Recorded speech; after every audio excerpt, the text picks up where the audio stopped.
All right, moving out west. I think this is the Chiefs division. The Chiefs are a team that's going to contend for the Super Bowl. It's that straight up. Tyreek Hill's not suspended. The NFL and the court of law said that, hey, he doesn't need to be punished for that whole video, that tape recording.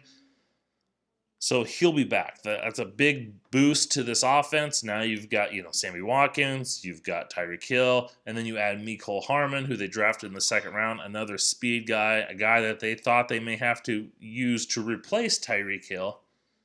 So the offense is back. I think it's going to be at the same level as it was last year, or even scarier, even better. The question will be their defense.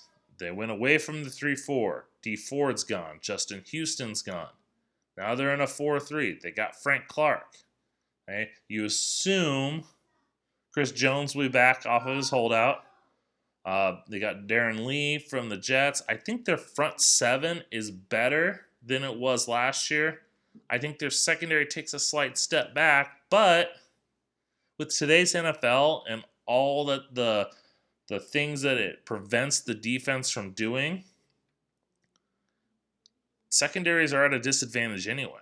So if the Chiefs can get that pressure with their front four, get pressure with their front seven and score points, it may not matter how good your secondary is.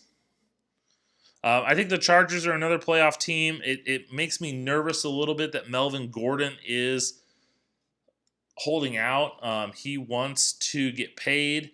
I know there's videotape. There's a report out there that Melvin Gordon has said when they talked about the Le'Veon Bell sitting out the whole year, he said he'd do the same thing.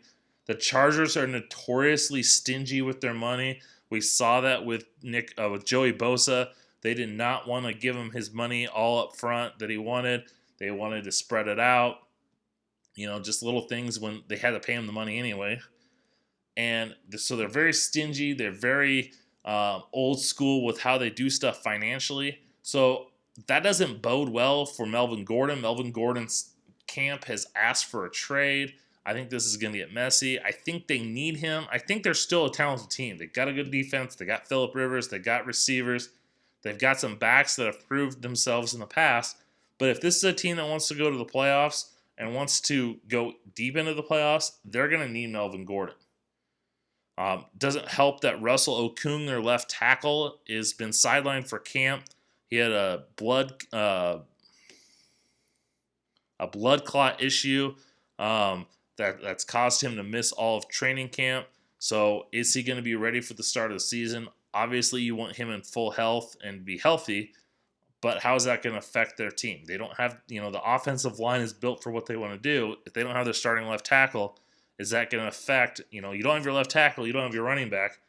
That could prevent you from, your offense from making a playoff